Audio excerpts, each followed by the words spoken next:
The Packers have beaten the Vikings 5 straight times, haven't beaten Minnesota 6 straight times since 1961 through 1963. That's what's at stake on Sunday afternoon. Hey, how are you folks? Jason Horowitz, CBS Sports' Charley Casserly. Glad to be with you on the NFL previews presented by Comcast. Huge game in the NFC North between Minnesota and Green Bay from the Metrodome. Charlie, they played in Week 1. The Packers and Aaron Rodgers' debut won the football game. What's different here in Week 10?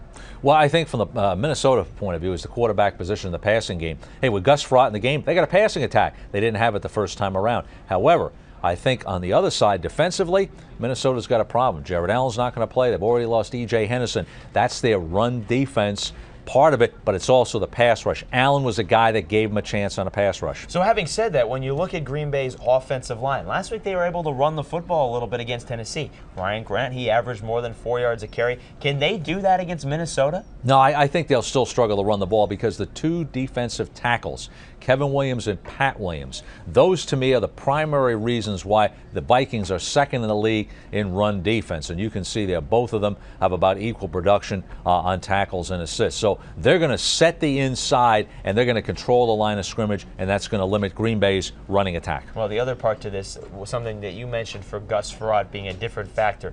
His weapons are different now than they were in Week 1. Can they expose Green Bay secondary with a guy like Bernard Berrien? Well, they have a better chance because of just the fact that Travarius Jackson, a quarterback, not a very accurate passer. Frerotte is a more accurate passer, and he has a chance to go downfield with the football. And the running attack. See, what Minnesota's got to do, and they can do this, because Green Bay, to me, can't stop the run up front. They're not very good at all. They're not getting good play out of their defensive tackles at all.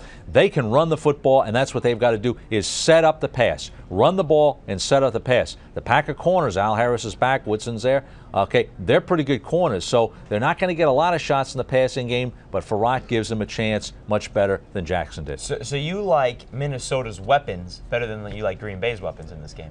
Well, because you got Adrian Peterson. Well, right. Okay, it's kind of like you like Adrian Peterson and Chester Taylor.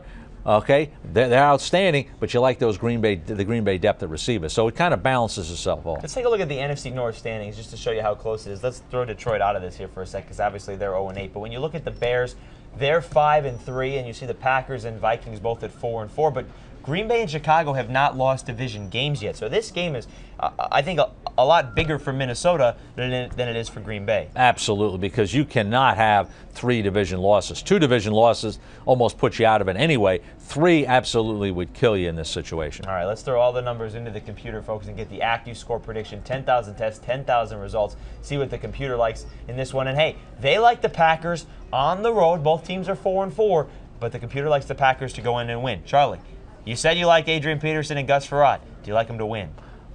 No, I'm going to go with the Packers for this reason. I think the loss of Jared Allen is huge. I think we've talked about why Minnesota can be better on offense than they were the first time. I don't disagree with that. However, right now, I don't think Green Bay can run, but I think Green Bay can throw in that Minnesota secondary. And without the threat of Jared Allen as an outside pass rusher, Aaron Rodgers is going to have time to do it. That he's going to exploit the weaknesses in the Minnesota secondary, and I think he'll be more consistent than Gus Frerotte is a quarterback. Even though Minnesota has to have it, I'm going to give it to Green Bay. All right, it's a 1 p.m. Eastern kick, and for more on this game or any other in Week 10, be sure to stay with CBSSports.com. Watch everything else on the CBS Audience Network. For Charley Casserly, I'm Jason Horowitz.